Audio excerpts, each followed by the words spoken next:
Hello everyone, welcome to my YouTube channel. बहुत ही important informative video है ये। खुद मैंने किया, जैसे आप नॉर्मली देख सकते हैं, how to go to Bahrain free of cost without any fees, of course only for Saudi इकामा होल्डर्स। और बिकॉज हम सब एक्सपेट्रिएट्स भाई सऊदी इकामा होल्डर हैं, हमारे पास इकामा है, तो अब मैं आपको बता रहा हूँ क्योंकि मैंने खुद किया। इस पूरे प्रोसीजर को मुझे खुद एंडोर्स करना था और मैंने उसको अभी किया। मतलब बहुत सालों से मैं चाहता था कि किस तरीके से ये किया जाए। मैं सऊदी में हूँ, दमाम में हूँ, और मैं खुद चाह रहा था कि मैं जाऊँ बहरीन में। बहुत टाइम से मुझे हो नहीं रहा था, लेकिन इस पूरे वीडियो में मैं आपको बता रहा हूँ कि ये खुद मैंने किया। बिकॉज़ मैंने किया हुआ है तो मुझे अब किसी की कोई एविडेंस की ज़रूरत नहीं है, कोई किसी और बात की कोई ज़रूरत नहीं है कि किसने क्या किया किसने नहीं किया। इतना ही नहीं, इस वीडियो में आपको ये भी मैं बता रहा हूँ कि मेरी कार लीज़ पर थी। इनफैक्ट इस पे एक मैं सेपरेट वीडियो बना दूंगा, इसी के साथ पार्ट 2 में डाल दूंगा। तो किस तरीके से वो प्रोसीजर किया जाता है जहाँ पे कार बंदे की लीज़ पर होगी तो वो कैसे जाए। यहाँ पर हम सिर्फ एक सिंपल कर लेते हैं इसमें कि एक आम आदमी कैसे जाए। तो भाइयों चलो मान के चलते हैं कि 3 सिचुएशंस हैं। आपके पास आपकी कार है, ओके। आपके पास ऐसी खुद की कार है जिससे आप जा सकते हैं। देखिए, मैं अपनी खुद की कार से गया हूँ। अब 2-3 सिचुएशन इसमें आ सकते हैं। जाने के लिए आपके पास एरोप्लेन भी है, जाने के लिए आपके पास कार है, और जाने के लिए आपके पास बस भी है, टैक्सी भी है। पर मान के चलते हैं कि ये तीनों मोड्स को निकाल कर हम क्या कर लेते हैं, हम मान के चल लेते हैं कि हमारी खुद की कार है। ऑफ कोर्स हमारे पास इकामा है। ये सिर्फ एक्सपेट्रिएट्स भाइयों बहनों के लिए, मल्टीपल री एंट्री वीज़ा वालों के लिए नहीं है, विज़िट वीज़ा वालों के लिए नहीं है। विज़िट वीज़ा वाले आए हैं तो उनको एजेंट के पास जाके एक बहरीन की वीज़ा लेनी पड़ेगी। ये सिर्फ उन इकामा होल्डर्स के लिए है जो सऊदी अरबिया में नौकरी कर रहे हैं, ना कि दुबई में, ना कि कुवैत में। तो सऊदी अरबिया में जो अगर हमारे पास इकामा है और इकामा के ऊपर एक साइजेबल प्रोफेशन होना चाहिए, ये बहुत इम्पोर्टेंट है। आमिल अगर रहेगा तो मैंने सुना हुआ है कि 50 रियाल की फ़ीस लगती है, लेकिन ये मैं कंफर्म नहीं कर सकता। बहुत से ऐसे हैंड ऑन बोल रहे हैं कि अरे आमिल भी हो चलेगा, बस इकामा है चले जाओ, भले लेबर हो नहीं हो कोई मसला नहीं है। लेकिन आमिल छोड़कर अगर कोई भी प्रोफेशन रहेगा तो 0 रियाल है, 100%। इमेजिन करो आपके पास एक इकामा पे कोई भी प्रोफेशन है, आमिल नहीं है, तो आपके पास 0 रियाल, आपको कोई फ़ीस भरने की ज़रूरत नहीं है। आप कार लेके चले जाएं। बिकॉज़ मैं दमाम में रहता हूँ तो दमाम से मैं फटाफट पहुँच पाया आधे घंटे से खोबर, और खोबर से 10 किलोमीटर के ऊपर बहरीन का ब्रिज। कितना पैसा? सबसे पहला खर्चा होगा 25 रियाल। बिकॉज़ हम एंटर कर रहे हैं, ये 25 रियाल का बहरीन से कोई ताल्लुक़ नहीं है। आपको अभी तक ये बात पता होगी कि ये टोल है ब्रिज को घूमने का। हम चाहे तो अपने घर वालों के साथ ऐसे भी घूमना अगर चाहें तो भी ये 25 रियाल हमें देना है। देखिए, ब्रिज की सिचुएशन कंडीशन, जो पुराने लोग हैं उन लोगों को तो पता होगा, नए लोग जो हैं उनको मैं बता दूं कि तकरीबन 20-25 km का ये ब्रिज है। सऊदी अरेबिया के खोबर के बॉर्डर से लेकर बहरीन के, ऑफ कोर्स मनामा के पहला बॉर्डर जो होता है, 20-25 km के ऊपर तकरीबन 9-10 km के बाद 10 से लेके तकरीबन 1 किलोमीटर के अंदर बॉर्डर की पूरी चेकिंग हो जाती है। ये आधा किलोमीटर का एक फ़ासला है। आधा किलोमीटर में मतलब क्या क्या होता है, इमिग्रेशन वगैरह। तो इमेजिन करके चलो 25 किलोमीटर का ब्रिज, आप 10 किलोमीटर यहाँ चलते हो, 15 किलोमीटर यहाँ चलते हो, बीच में एक माइनर सा 500 मीटर का एक फ़ासला होता है। यहाँ पे सब चेकिंग होगी, इमिग्रेशन होगा, आपके ऊपर री एंट्री की स्टैंपिंग होगी, और आपको वहाँ पर जाने के लिए पूरी इमिग्रेशन के साथ आपको डिपार्ट किया जाएगा। तो एक माइनर सा छोटा सा एक बॉर्डर है जहाँ पे ब्रिज के ऊपर ही ये सब होता है। पानी के ऊपर ही ब्रिज है, ब्रिज के ऊपर ही ये सब चेक पोस्ट पॉइंट्स लगे हुए हैं। इतना हेवी सिक्योरिटी कॉर्डन रहता है, वो ड्रोन होते हैं, कैमरा, सीसीटीवी सब लगा हुआ होता है कि भागने की कोई गुंजाइश, बंदा भागे तो सीधा समंदर में ही गिर जाए। तो ऐसा नहीं होगा कि बंदा भाग के कहीं जा रहा है और बहुत उसके पीछे करे। तो वो एक ब्रिज है जिसमें 2 लेन्स ही हैं सिर्फ, भागना तो इम्पॉसिबल है। तो कोई माल फंक्शन की या कोई फ्रॉड की मुझे नहीं लगता कोई गुंजाइश है। बंदा कुछ भी करके ऐसा नहीं कर सकता कि मेरे पास पासपोर्ट नहीं और भागने की कोशिश करे। सब इतना जगह ही इतनी कम है कि भागना फटाफट पकड़ा जा सकता है। तो ये मैंने आपको बता दिया। 25 रियाल आपको पहले भरने हैं। ये सिर्फ एक ब्रिज का आपको घूमने के लिए भरने के लिए जैसे रहता है वैसे भरने होते। तो ये हो गया आपका पहला खर्चा। ऑफकोर्स आपके पास पासपोर्ट होना चाहिए क्योंकि पासपोर्ट के ऊपर लगना चाहिए। लेकिन मेरे खुद के एक्सपीरियंस में बता रहा हूँ, ये लोग तो अभी पासपोर्ट पे इकामा वालों के तो एंट्री और एग्ज़िट भी नहीं कर रहे हैं। वल्लाह लाज़िम मेरे एंट्री और मेरी एग्ज़िट नहीं की। क्या इसका मतलब हुआ? इसका मतलब ये हुआ कि बहरीन एक शहर हो गया है। खैबर दमाम सऊदी अरबिया वालों के लिए एक शहर हो गया है। जैसे हम रियाद में जाके आ रहे हैं तो हमें कोई खुरू जावदा की ज़रूरत नहीं है। तो वो लोग कोई एंट्री और एग्ज़िट नहीं मारते। पासपोर्ट आपको लेना है और क्या ज़रूरत है आपको। तो सबसे इम्पोर्टेंट है आपकी री एंट्री वीज़ा। तो ये तो मुझे बोलने की ज़रूरत ही नहीं है। सऊदी अरबिया से जब भी बिकॉज ऑफ बॉर्डर से बाहर जाना हो तो आपको री एंट्री वीज़ा डेफिनेटली लगनी ही मैंडेटरी है। 200 रियाल की आपकी कंपनी आपको दे दे या आप खुद कंपनी से मांग के ले लें। अगर आपको जाना है अगले हफ्ते, आप अपनी कंपनी के जीआरओ को बोल दो प्लीज़ मुझको खमीस के दिन एक री एंट्री वीज़ा दे दो। भाई 200 रियाल भरो। ओके ठीक है, हाँ 200 रियाल भरो। ठीक है भाई, 6 महीने की मल्टीपल री एंट्री वीज़ा आपने खरीद के रखी है। ठीक है, 600 रियाल आप कंपनी को, आपके बैंक कंपनी को दे के रखो 600 रियाल और री एंट्री वीज़ा ले सकते हैं आप। तो आप 200 रियाल भरो या 600 रियाल भरो, ये आपके इख्तियारी है, पर री एंट्री वीज़ा होनी चाहिए। अगर आपके पास मल्टीपल री एंट्री वीज़ा है तो भी वेरी वेल, अच्छी बात है। कोई भी यार, कोई भी इकामा होना चाहिए बस। तो आपके पास एक खुरू चौदह की वीज़ा होनी ही चाहिए। अब दमाम जाओ, सऊदी अरेबिया से बाहर दुबई जाओ, कुवैत जाओ, बाहर जाके अंदर आने के लिए 200 रियाल का एक सिंगल री एंट्री या तो मल्टीपल री एंट्री आप लेके रख सकते हैं। पासपोर्ट ये लेके आपको जाना है। मेन सबसे इम्पोर्टेंट ये है। जैसे आप जाएंगे, दो डायरेक्शन आते हैं, सब सऊदी वालों को ये बात पता रहेगी। एक लेफ़्ट आगे जैसे चेक पोस्ट आने वाला है, एक इमीडिएट लेफ़्ट है, वहाँ पे जो विजिटर्स लोग ब्रिज देखने के लिए आए हुए हैं उन लोगों के लिए पार्किंग एरिया अलॉट किया गया है। वहाँ पे होटल्स वगैरह बनाए गए हैं। मेरा पहला व्लॉग भी आप देख सकते हैं, उसमें मैंने पूरा ये सेक्शन कवर किया हुआ है जहाँ पे हम हमारी फैमिली के साथ गए थे और वहाँ पर घूम के आए थे। वहाँ पे जब हम घूम के आए थे तो फिर इसी तरीके से हमने अपने 25 रियाल में इसी बहरीन का आधा ब्रिज देखा था, 10 किलोमीटर वाला। लेकिन आपको राइट में जाना है बिकॉज आप डिपार्ट करने वाले हैं बहरीन के लिए। वहाँ पे इतना बड़े बड़े बोर्ड्स में लिखा हुआ है और आपके पास JSER एप्लीकेशन है। तो ये तो इतना अच्छा है JSER एप्लीकेशन, जहाँ पे आपको किंग फाहद कॉजवे का सब दिखता है। तो किंग फाहद कॉजवे का लाइव ट्रैफिक कितने लाइव चलता रहता है। आप बैठे बैठे कार में देख सकते हैं कि अरे अभी तो कार बहुत समय नहीं जाऊँगा। वैसे भी आपको कोई परवाह करने की ज़रूरत नहीं मेरे भाइयों बहनों। 10 मिनट में ये हो जाता है, 10 मिनट में। ये बहुत ईजी है। इतना तो दमाम का चेक पोस्ट भी नहीं रहेगा। फास्ट है, बहुत फास्ट है। मॉर्निंग टाइम में जाएंगे तो बहुत ही फास्ट है। थर्सडे फ्राइडे में हार्ड रहता है। लेकिन अब दूसरी इम्पोर्टेंट चीज़ ये है कि इस्तेमारा और ड्राइविंग लाइसेंस, खुद की कार, प्लीज़ ये दोनों दे देना सबसे पहले। तो ड्राइविंग लाइसेंस वैलिड, इस्तेमारा वैलिड। ड्राइविंग लाइसेंस वैलिड, इस्तेमारा वैलिड। खुद की कार है तो साथ ही साथ हमें बहरीन के लिए एक कार का इंश्योरेंस लेना पड़ता है। देखिए मेरे भाइयों बहनों, उन्होंने अभी कहा हुआ है कि पहले कार का इंश्योरेंस लिया जाए। कार का इंश्योरेंस 3 दिन की मैंने भरा था 15 रियाल, यानी 1.5 BD।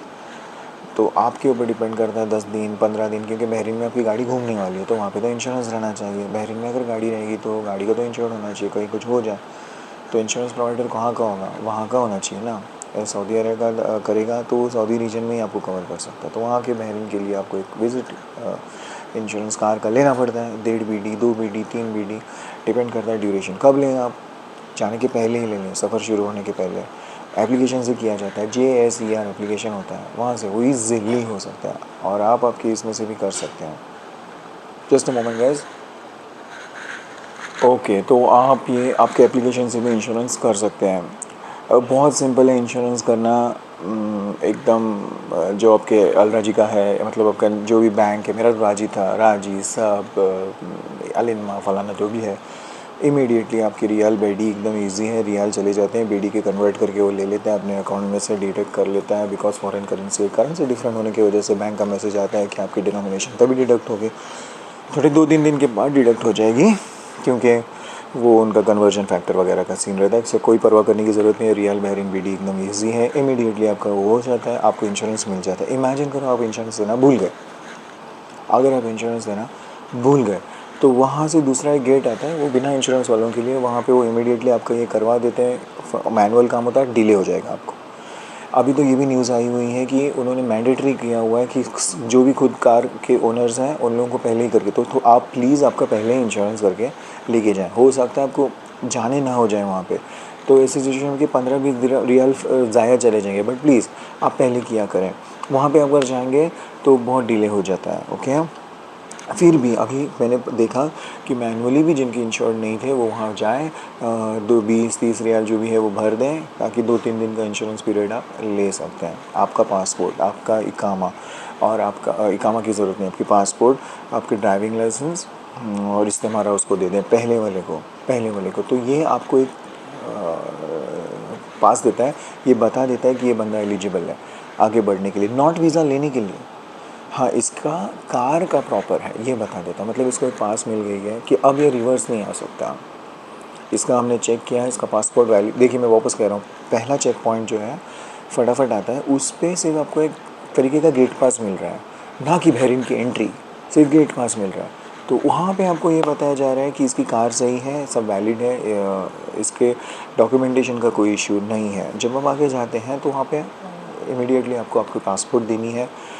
इस तरीके से लगे हुए हैं लाइन लाइन में, लेफ़्ट राइट में ऐसे कार जाती है, रुकते हैं, चेक पॉइंट्स लगे हैं, जैसे इमिग्रेशन ऑफिस लग रहा है। सऊदी का खुरूज लग रहा है आपको, सऊदी की एग्ज़िट लग रही है। सऊदी की एग्ज़िट लगना मतलब इमीडिएटली ये पता चल जाना कि बहरीन की एंट्री भी लग गई। तो कैसे? सऊदी वाला एग्ज़िट देगा ही नहीं जब तक उसको ये पता है कि आगे जाके 200 मीटर पे बहरीन की एंट्री ना इस बंदे को मिले नहीं, तो फिर फ़ायदा है क्या इस बंदे को हम एग्ज़िट ना दें? तो वो देगा ही नहीं। बात समझ आ रही है आपको? मतलब 2 मरहले हैं, वहाँ से सऊदी की एग्ज़िट लगने वाली है और थोड़े टाइम पे 200-300 मीटर पे जाके बहरीन की एंट्री लगने वाली है। तो एक बीच में ऐसा हुदूद है। बहरीन वाला तो एंट्री देगा ही जब सऊदी वाला खुरूज देगा। अगर सऊदी वाले ने एग्ज़िट नहीं दिया तो समझ जाने का कि बहरीन का मसला ही नहीं होता। फॉर एग्ज़ाम्पल, अगर सऊदी वाला बोल रहा है भाई तेरे पास ये सही नहीं है, भाई तेरे पास वो सही नहीं है। आगे वाली वीडियो में मैं कार वाला बताऊंगा जिसमें आपको रिजेक्ट हो सकते हैं। मल्टीपल री एंट्री वीज़ा होने की वजह से आपको ई वीज़ा लेनी पड़ेगी, ऑन अराइवल नहीं मिल सकती, आपको ऑन अराइवल नहीं मिल सकती, तो आपको वापस आ जाना पड़ेगा। वहीं पे ये बंदा बोल रहा है, देखो उस बंदे को ये पड़ा नहीं है कि ये बंदा बहरीन में जा रहा है क्या नहीं, उसको ये पड़ा है कि उसको मालूम है कि ये सऊदी छोड़ रहा है मतलब बहरीन जा रहा है। अगर वो बहरीन जा रहा है तो मतलब डेफिनेटली मुझे उसको ये बोलना है कि भाई तेरे को बहरीन की वीज़ा कैसे मिलेगी। तो वो बंदा वहीं पे अपने को क्या बोल रहा है, क्या बोल रहा है अपने को वहीं पे कि भाई तेरे को बहरीन की वीज़ा नहीं मिलेगी, क्या ई वीज़ा नहीं मिलेगी, ऑन अराइवल नहीं मिलेगा। उसका वो काम नहीं है, उसको तो सिर्फ खुरूज लगाना है। लेकिन वो बोल रहा है कि बहरीन की वीज़ा नहीं मिल जाएगी आपको। अपना काम था बहरीन की वीज़ा, पर अपने को पता है कि बहरीन की ऑन अराइवल वीज़ा अपने को मिलने वाली। क्यों? क्योंकि अपने पास है इकामा, अपने पास इकामा का प्रोफेशन है। और अगर 50 रियाल देना भी पड़ा तो हम आगे जाके दे देंगे। हम मान चलते कि हमारे पास कुछ अपने से पैसा नहीं मांगता, वो अपने पासपोर्ट पे खुरूज लगा देता है, एग्ज़िट लगा देता है। दैट मीन्स कि हमको बहरीन की मिल जाएगी। अपने पास प्रॉपर इकामा था, इकामा पे एक अच्छा प्रोफेशन था, सादा सुदा वैलिड लाइसेंस था, अपने कार की इंश्योरेंस थी, अपने कार की सऊदी की इंश्योरेंस थी, अपने कार की बहरीन की इंश्योरेंस थी, अपने पास वैलिड इस्तेमारा था। इस्तेमारा का मतलब अपनी कार रजिस्टर्ड है सऊदी अरेबिया में। ये देख के उसने क्या लगा दिया, एग्ज़िट लगा दिया। और अपने पास एक एग्ज़िट एंट्री वीज़ा थी 200 रियाल वाली या मल्टीपल एंट्री वीज़ा। जैसे ही लगा देता है हमें ये पता चल जाता है कि बहरीन वाला भी हमको एंट्री देने वाला है। बहरीन वाला हमको देगा ऑन अराइवल वीज़ा, याद रखना, सऊदी वाला नहीं।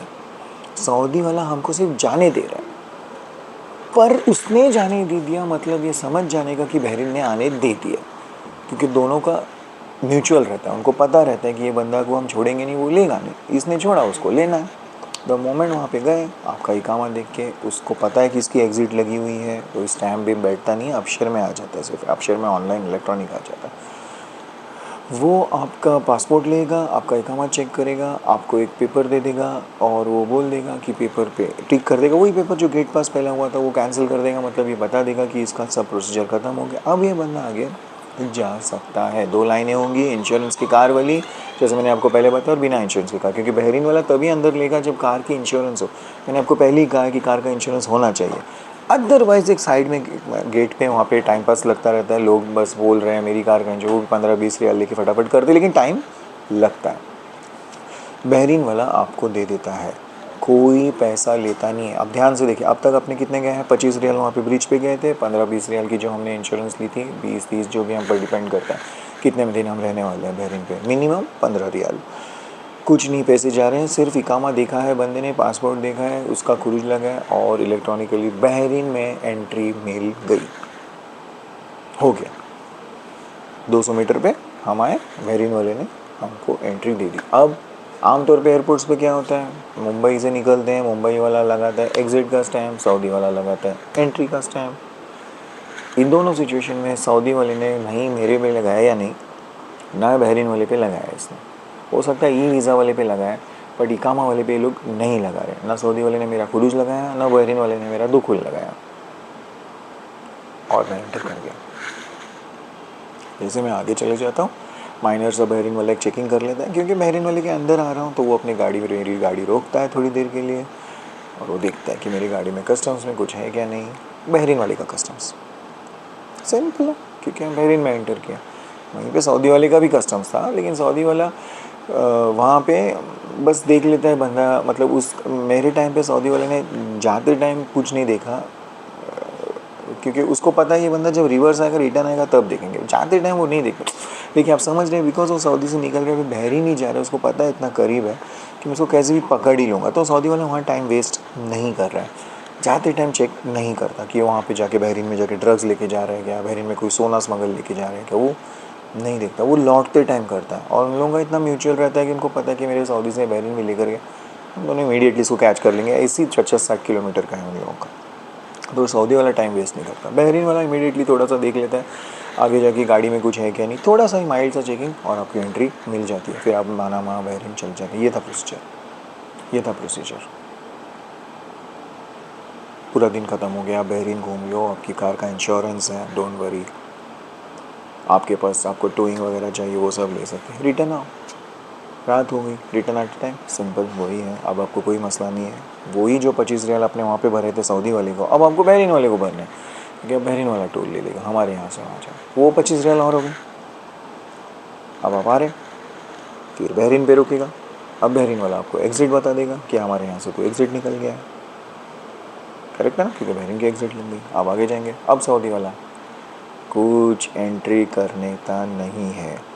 सऊदी वाले को पता है कि हमारा इकामा वाला होल्डर है, तो वो भी कोई स्टैम्प भी मेरे पे कुछ उसने मारा नहीं, चेकिंग की, कार की चेकिंग करेगा कस्टम्स में, वो क्या लाया है कि नहीं बहरीन से, आगे जाके थोड़ी चेकिंग होती है।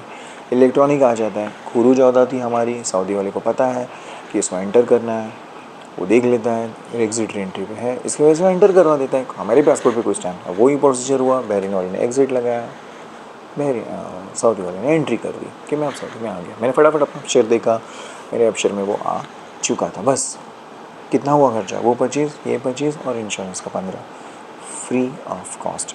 बहरीन में जाने के लिए मुझे 1 रियाल देना नहीं पड़ा। बहरीन की ऑन अराइवल वीज़ा फ्री थी। ई वीज़ा अगर आपको चाहिए तो आपको मल्टीपल रीएंट्री वीज़ा वालों को ले मिल सकती है।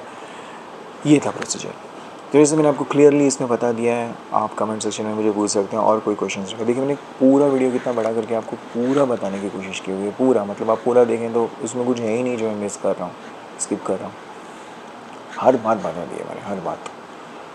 वीडियो को फुल फर्स्ट से लेकर एंड तक देखें, आपकी हर क्वेश्चन हो जाएगी। अगला वीडियो मैं इमीडिएटली पोस्ट करने वाला हूँ, जिसमें मैं ये लिखने वाला हूँ कि how to take a car from Saudi Arab to Bahrain which is on leaves for on arrival visa, क्योंकि मेरी कार लीज़ पे थी और उसके लिए एक सिचुएशन होती है जो मैं अभी अगले वीडियो में आपको बताने वाला हूँ। Stay safe and keep watching and keep subscribing. Thank you.